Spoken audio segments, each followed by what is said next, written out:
God. Hi, Sam. Hello, son. How are you? Aren't you happy to see me? When did you come? Oh, just now. How long are you here for? What, 5 days? Too long. Come on. Sam Hormasji Framji Jamshedji Manekshaw was born in a Zoroastrian family at Amritsar in 1914. So? One of the finest military commanders of the nation, Sam became India's first field marshal in 1973, attaining the highest rank in the Indian Army. His role as the army chief during the Bangladesh war operations had been vital to the country's outstanding victory. Today, the field marshal lives alone in the Nilgiri Hills in South India. He travels back in time over his rich and unique life with his grandson Jahan, making the past come alive. So, Sam, tell me about the beginning of the Bangladesh war. The Mukti Bahini. Oh. Usual political stunts.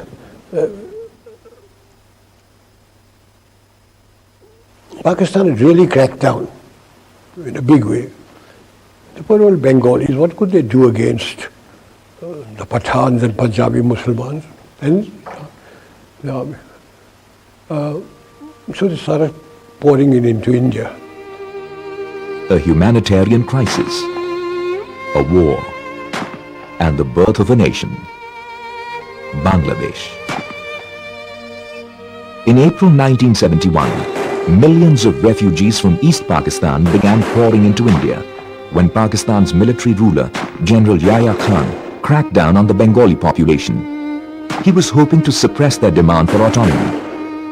Situation created by the Indian aggression is leading the two countries to a point of no return. The sole bond of religion was not strong enough to hold this population of 75 million under the yoke of Pakistan any longer.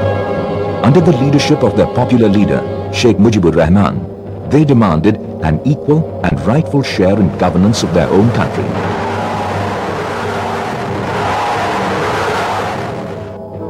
Prime Minister Indira Gandhi was greatly disturbed by this influx of almost 10 million refugees whom India was in no position to accommodate. She felt the solution lay in going to war with Pakistan and summoned General Manekshaw, Chief of Army Staff since 1969. And Mrs. Gandhi, in an awful temper, looked at me and read out messages from the Chief Minister of West Bengal. The thousands of refugees have poured in, from the Chief Minister of Assam, the Chief Minister of Tripura. And she looked at me and said, "What are you doing about it?" "Nothing. What's it got to do with me?" She said, "I want you to do something." I said, "What do you want me to do?" She said, "I want you to march into East Pakistan." I said, "That means war." So she said, "I don't mind if it's war." So I said, "Oh, have you read the Bible? God said, 'Let there be light,' and there was light. And you say, 'Let there be war,' and there war. Are you ready?" "I certainly am not." Then I said, this was about 23rd of April. I said, "You know, the Himalayan passes are opening, and if the Chinese give us an ultimatum," and I said, "the monsoon will be breaking in a few days' time. And when it rains in that part of the world, it pours.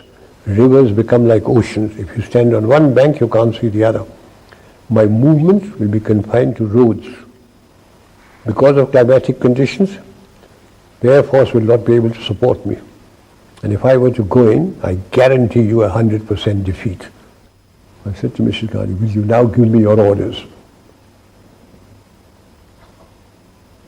And she, "All right, cabinet will meet again at 4 o'clock.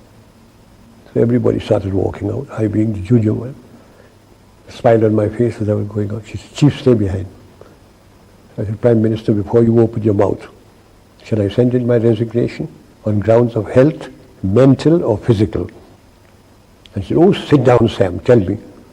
Everything you told me is the truth?" I said, "Yes, everything I've told you is the truth." I said, "It's my job to fight to win, not to lose." And she smiled at me. She said, "All right, Sam, You let me know when you're ready. By December, the tension between India and Pakistan was at its height. Bangladesh's freedom fighters, the Mukti Bahini, were bravely resisting the Pakistani onslaught. The war finally began on the 3rd of December 1971 after Pakistan attacked several Indian airfields. Strategic military planning ensured excellent coordination between the Army, the Navy and the Air Force. India did not have to fight any foreign ally of Pakistan, neither China nor the United States of America, both of whom could have been very dangerous.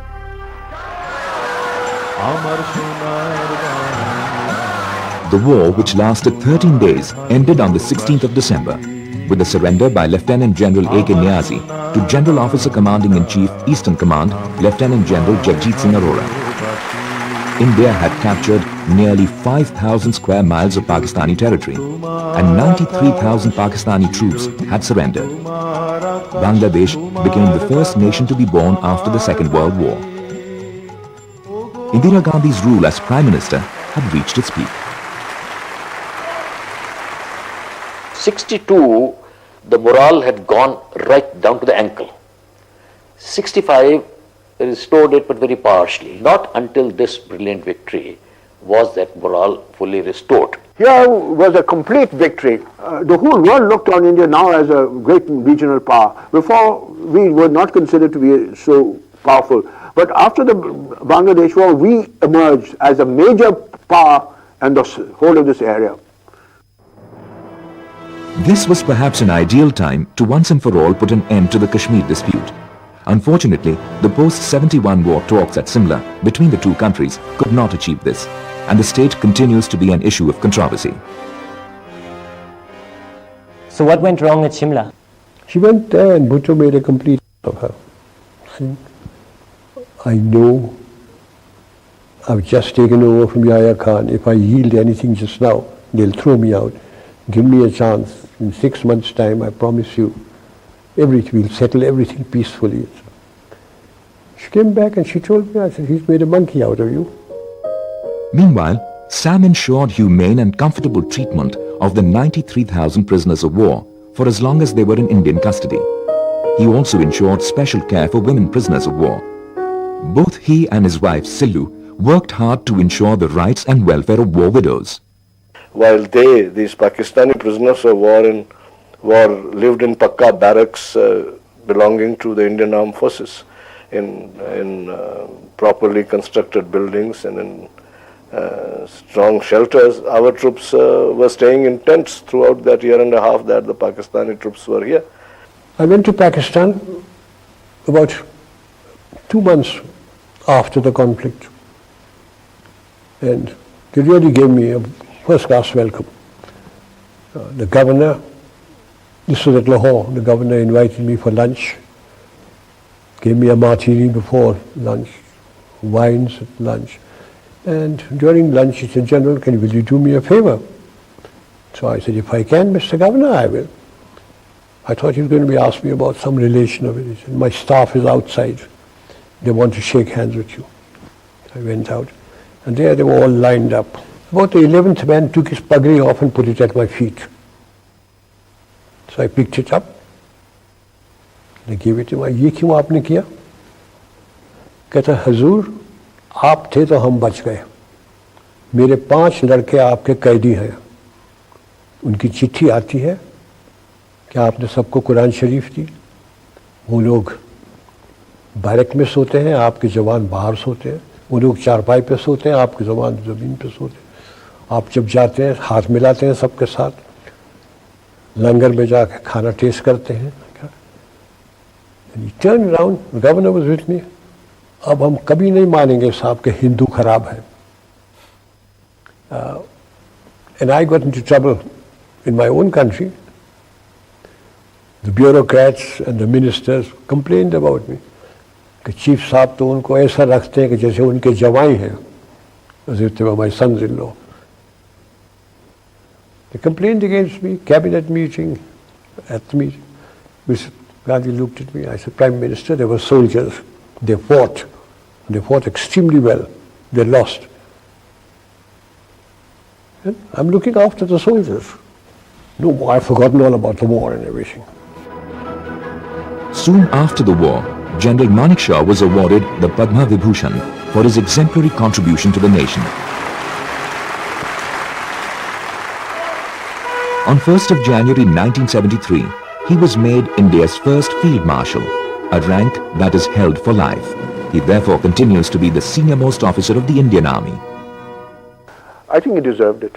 He was the army chief and he had won the biggest victory we have ever had. He was the army chief and therefore credit has to go to him. He's one of the finest military commanders that India has produced. Why one of? Perhaps the foremost. Sam, what was your greatest achievement in the army? Do you know, from the rank of second lieutenant to field marshal, I have never punished a man.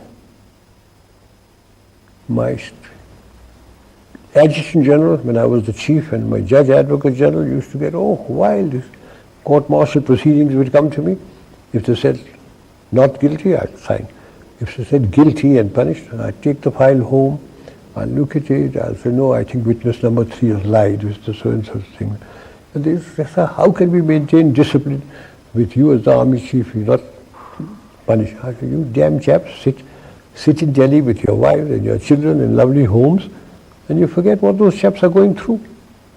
About a year after the Bangladesh war, I'd come down from England and we went shopping for, just father and I, because I wanted to buy some cutlery. And we happened to find ourselves in Connaught Circus. And somebody, I think it was one of the shopkeepers where we went inside, recognized my father. Next thing you knew was he must have phoned up his friends or the grapevine, whatever it was. But the whole area where we were, every shopkeeper was out. Every shopkeeper had something to say, came and talked to him. Somebody wanted to touch his feet, somebody wanted to give him a present, somebody had some story to tell, and it was amazing how much affection and respect he commanded at that time. I couldn't go anywhere when people would ask, General, when are you taking over? One evening at 4 o'clock in my office, I was having tea when Mrs. Gandhi rang up. She was in Parliament House. And she rang up and said, Sam, are you very busy? And I said, Prime Minister, the Army Chief is always busy, but never too busy to talk to his Prime Minister. She said, can you come over? And I said, I'm having tea here. She said, I'll give you tea. I said, I have good tea here, you'll give me muck. He said, come over. So I said, okay. So I got hold of the ADC. I said, the girl wants me. Come on, get the car. The girl wants me. They always knew I'd talk like that. So we got into the car, went to Parliament House. She was sitting in her office at a kidney-shaped table. She was an actress, she was sitting down like this. I walked in my breezy way. I said, hello, Prime Minister. You seem worried. What's wrong? She said, I've got problems. So I said, cry on my shoulder. What are your problems? And she looked me straight in the face and said, you are my problem. So I said, now what have I done? Have I made a speech? Have I done something stupid? So I said, what have I done now? She said, everybody says you're going to take over from me. So I said, and what do you think? She says, you can't. And I said, you think I'm so incompetent? I didn't mean that, Sam. You wouldn't. She has a long nose, I have a longer one. I put my nose next to her. I want to tell you, I have no intention or even a thought of getting involved in politics or taking over, as long as I command my army without interference. Okay, you have told you enough about Mrs. Gandhi and myself. Morarji Desai. You want to know about Morarji Bhai. You've been dying to tell that story, haven't you? I've got 2 or 3 stories about Morarji Bhai.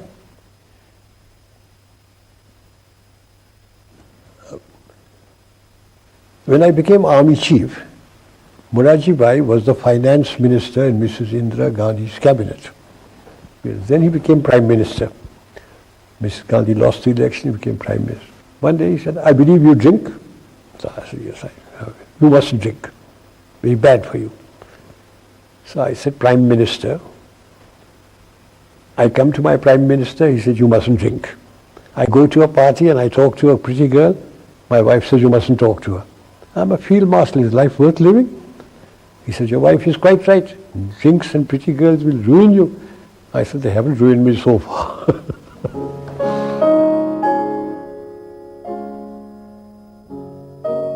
Sam, what are you reading? Some muck, as usual. Look what I found from Bombay. What? I found this in Bombay at Serubai's house. What? What's this you found? It's a photo of your entire family in Amritsar. Good God. I even recognize myself. How old were you then? Where did you find it? Serubai has it. Has a whole bunch of them with her. So? So what I recognize myself there. A good-looking chap. I know. I wanted to know a little bit more about your childhood in Amritsar. My father was a doctor. His ancestral home was Balsar. He became a doctor in Bombay at a very young age. Then he met my mother and he got married, but he couldn't earn a living in Bombay. So they said, Dr. Manekshaw, go to the Punjab. Now this is 1899 or 1900. Those people in Bombay didn't know where Punjab was. The fifth of 6 children, Sam was born into a Parsi family in 1914 in Amritsar. His father was one of the few practicing physicians in the city at the time and remained in Amritsar till partition. Were you a very religious family? Well, taught our prayers and we said our prayers. In fact, I say the same prayers now that I used to when my mother taught me when I was a little chap. Every night. Every night. In bed before going to sleep. We had a wonderful childhood. There were 5 of us because my eldest brother Fali was in Bombay and my father sent us all off to boarding schools. My elder brother John went to Sherwood, I went to Sherwood, Jimmy went to Sherwood. My 2 sisters, Silla and Seru, they were sent to the convent in Murray. And we went for 9 months. We'd come back in December. You know, Sherwood has produced 2 excellent people. One field marshal and one Amitabh Bachchan. That's right. But Amitabh came much after me. Sam, tell me about your first girlfriend. Oh, first girlfriend, God. That was in Sherwood. We had a girls' school, All Saints there. I mustn't give you her name either. We used to go at night. And they'd come out from the dormitory through the lavatory, etc. And we'd all meet there. We were all stupid chaps, you know. Did watching your father work as a doctor give you ideas of what you wanted to do with your I life? wanted to become a doctor myself. How strong was that desire? Very strong. My father had promised to send me. He'd sent my 2 elder brothers, Vali and John, to England, and they became engineers. And he promised to send me to England too, if I did well in my senior Cambridge. So when my results came for the senior Cambridge, I'd done extremely well. I passed out top in the school. I'd got 8 subjects. I'd got distinguished in 8 subjects. And I came to my father. I couldn't do any better. So he promised to send me to England. And he said, my son, I promised, I'll keep my promise, but you're only 15. Join college here, and when you're 18, I'll send you. And I was so stupid, I didn't talk to my father for 18 months. And I read in the papers that there was an army examination. So I got money from my mama. I went to Delhi, appeared for it, and I got into the army. In 1932, Sam joined the first batch of the Indian Military Academy, Dehradun, as a gentleman cadet. He went on to study at the Staff College, Quetta, and still later to the Imperial Defence College in the United Kingdom. He was quite popular amongst the fellow cadets, but he got into small trouble because of his some pranks that he played time and again. And you know what my first confidential report was? This officer, Dash, I beg his pardon, dash, may someday become an officer. You know, those days, every officer who joined the Indian Army, British or Indian, had to do 1 year with a British regiment. So I did my first year with the Royal Scots. That's right. And they couldn't, the jocks couldn't pronounce my name. They used to call me Mr. Macintosh. During World War II, Sam fought as an officer of the Frontier Force Regiment under General Slim. While defending the bridge over the river Sitang in Burma, he was severely wounded by Japanese troops. Recognizing his courage and fearing he would not survive, Major General Sir Richard Covens removed his own military cross and presented it to Sam as an immediate award for gallantry in the field. I was a major. Japanese thrashed the life out of us. Jap put a whole burst of Tommy gun into my stomach. Nobody thought I'd ever live. My mother-in-law always used to start saying her prayers early in the morning around about 4 o'clock. And as she was saying her prayers, suddenly she looked up and she saw my husband drenched in blood. And she knew that Sam was wounded because my husband and Sam were very close to each other. And within 2 or 3 hours, we got a telegram saying Sam was wounded. It was, 36 hours after I was wounded. And I was lying there moaning, blood coming out of my mouth and from everywhere else. And my Batman, Mayor Singh, got hold of the surgeon, Australian surgeon, said, my Saab is wounded. So he said, when was he wounded? He said, yesterday. Where was he wounded? In the stomach. He said, oh, can't waste my time over him because, you know, abdominal injuries, unless you deal with them straight away. But Mayor Singh said, no, my Saab is still there. So he brought him to me. The fellow looked at me, he said, what happened to you, young chap? By that time I had regained consciousness. I said, a bloody mule kicked me. So he said, oh, you got a sense of humor. Worth saving. So they operated on me in the hospital.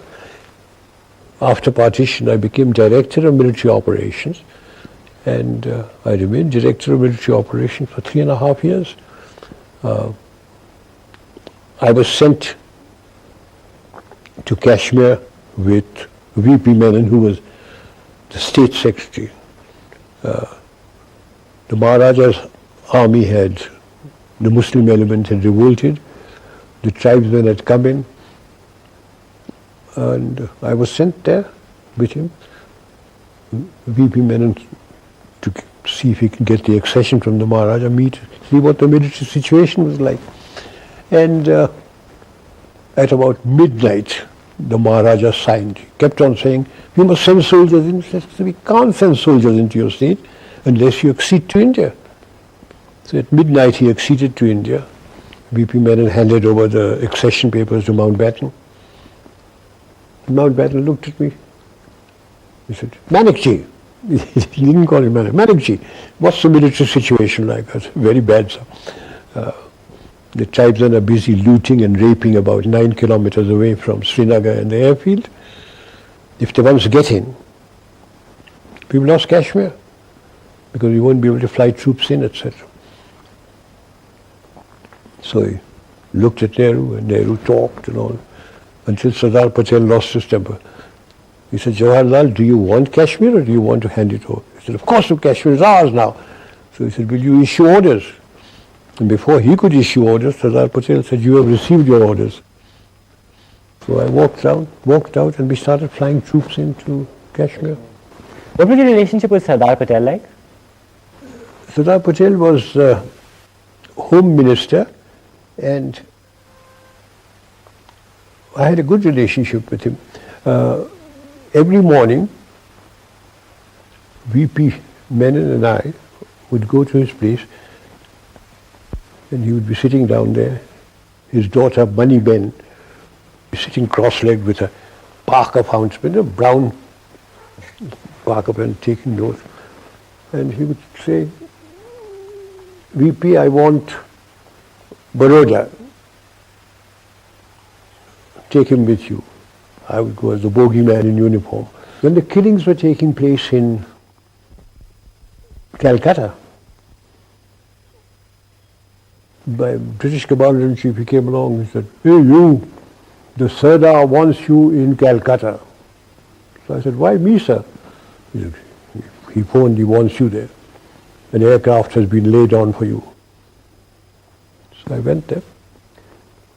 The Sardar was with the Chief Minister, B.C. Roy. When I went in there, he said, "I don't want arguments, etc. I'm going to ask you a question, I want an answer. If I hand over the situation to the army, how many Bengalis will you kill and how long will it take you?" And I was a very young brigadier. So I opened my mouth and I said, "Sir, about 100 in about a month." So he said, turned around to Bidhan Roy, he said, "Thousands are being killed." He said, "Go and kill them, take over." And he deployed troops all over Calcutta. We didn't have to kill anybody. Everything finished. He said, "Come here." And in Gujarati he tells me, "Tumhe sachu nahi bolo?" So I said, "What have I done?" He said, "Tumhe kahlu ki 100 Bengali na marso ne ek bhi nahi maryo."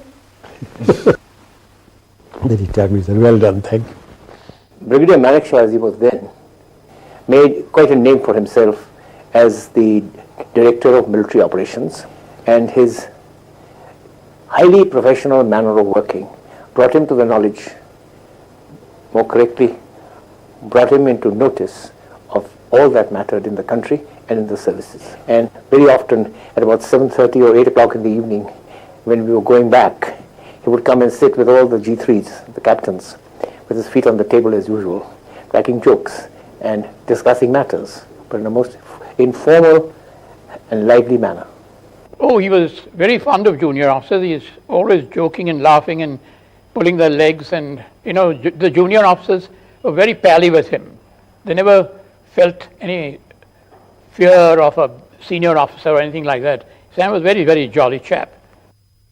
After being Commandant of the Infantry School Mau in 1955, Major General Manekshaw had become Commandant of the Defence Services Staff College Wellington, Nilgiris in 1959. In 1961, there was an inquiry against General Manekshaw, instituted by the then Defence Minister Krishna Menon.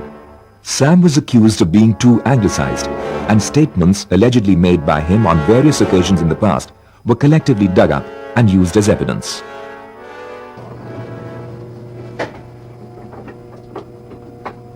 I was posted to the Staff College. As Commandant? As Commandant. And they hatched up a plot against me.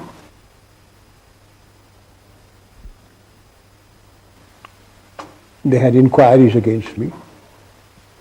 And what were the charges against me? That I'm more British than Indian. That I'm alleged to have said that I will have no instructor at the Staff College whose wife looks like an ayah. Oh, in some ways you can say that the charges were very comic. He was alleged to have made remarks which no man in his senses would really make. Sam had a habit of speaking out of turn, and what he said could be misinterpreted. Sam was genuine a nationalist, but he used to come out with most outrageous remarks. Actually, it was all rubbish. There was nothing in it. It was just twisted, just to fix him. He seemed to handle it very well because he did not let it affect his behavior pattern as an instructor or as a commandant. How did Mama react to all of this? We didn't bat an eyelid. We just carried on as if nothing had happened. Towards the end of the inquiry, China attacked India over a border dispute in October 1962. The attack took everyone, including Pandit Nehru, by surprise, and the Indian army, completely unprepared for a war, faced a debacle. Sam was sent to Tezpur as General Officer commanding 4 Corps. Then the Chinese came into Nifa, and General Kaul was sacked and Krishna Menon was removed, and Nehru sent for me. He said, "I've got a vigorous enemy. Will you go and take over?" And I said, "I've been waiting 18 months for this, Prime Minister." And he said, oh, that was all a mistake. That was all a mistake. Will you go? I said, yes, I'll go. So I took over the thing. And so I always say that the Chinese came to my rescue. If the Chinese hadn't come in, and if Krishna Menon and Kaul hadn't been sacked, I don't know what they would have done with me. I said, I don't want to know what happened in the past. All I want to know is, who are my commanders? Where are the Chinese? How much ammunition have I got? How much oil, petroleum and food have I got? And just leave the map to be here. Which they did. After half an hour, I rang the bell, they came in, and I said, I don't know whether I'm doing right or wrong, but these are my orders. And that was the time when the Chief of Staff took his hat off, flung it on the ground, jumped on it. He said, thank effing God, at last somebody is giving orders. We have never had orders before. And my orders were that we'd start advancing. They were. Now, Khanna, Leisure. So Sam, tell me about when you joined the Gurkhas. Oh Lord. In the Indian Army, there were 10 regiments of Gurkhas. So when India got independence, like the Pakistan people went to Pakistan, certain regiments went to Her Majesty's Gurkhas and certain regiments remained in India. But there was a treaty between the King of Nepal and the British government that all Gurkha regiments would be officered by British officers. So when the British officers left, there had to be some Indian officers. So I was the first Indian to be posted to a Gurkha regiment. I, having been with the Frontier Force Regiment, now became a Gurkha. What year was this? 1947. And I met a Gurkha sentry. I looked at him and I said, asked him, "Tera naam kya hai?" And he said, "Har ka Bahadur Guru." Then I looked at him, "Mera naam kya hai?" And he thought and he said, "Sam Bahadur." I became Sam Bahadur. Sam Bahadur's bond with the Gurkhas continues even today. His Gurkha orderlies and their families settled with Sam and Silu in Kunur, where they continue to serve him faithfully. The underlying affection between them is apparent to all those who visit their home.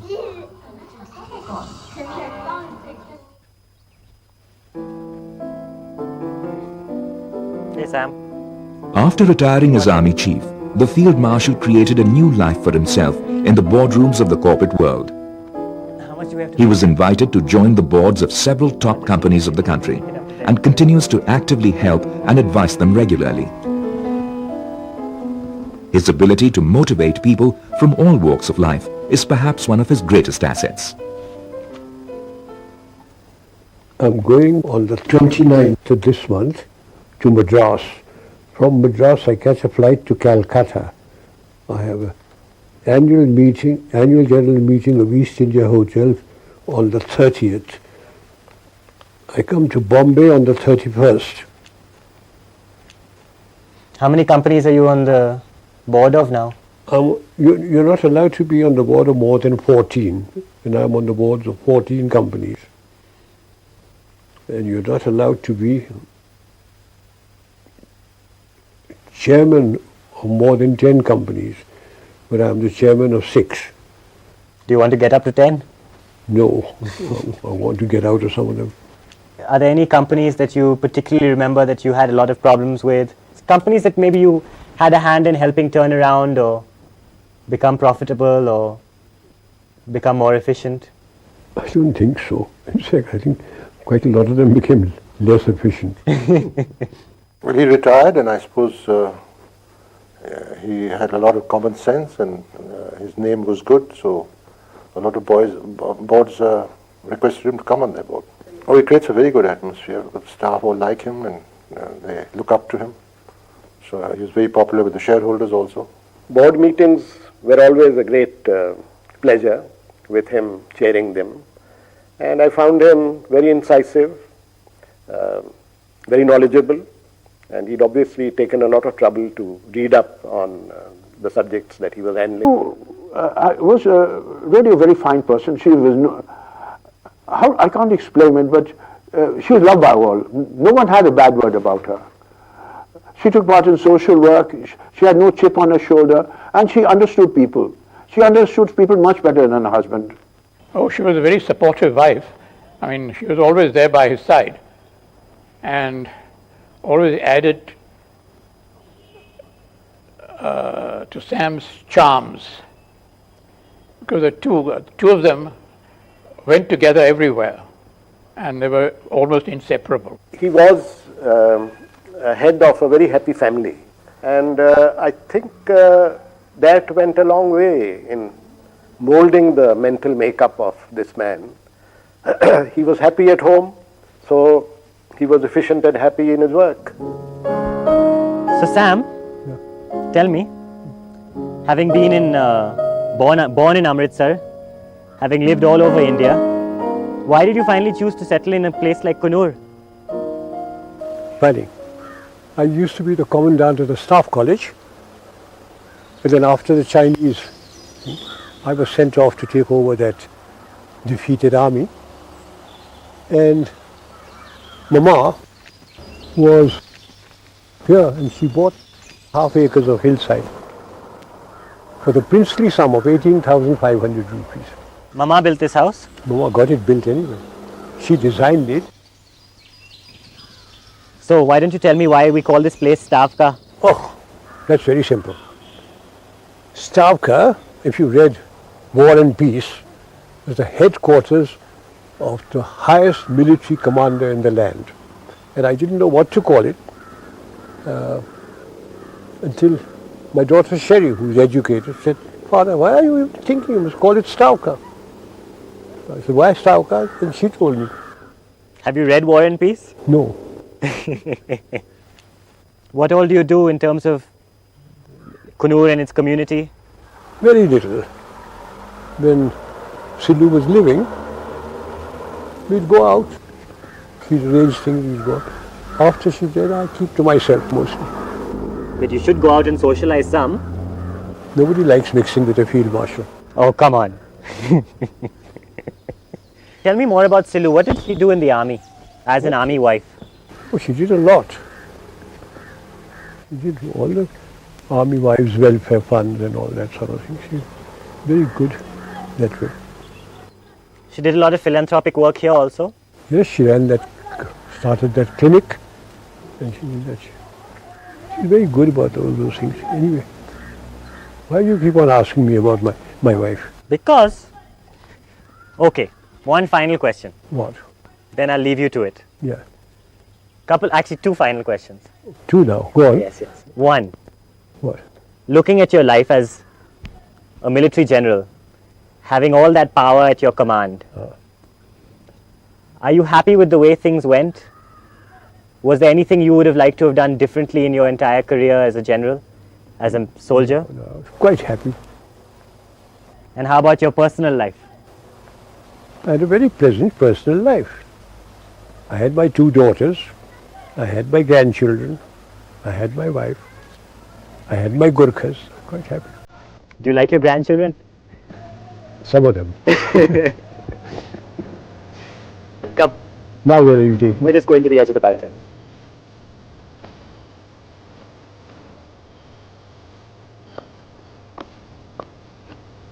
That good plant tomorrow. Delphinium. Delphinium.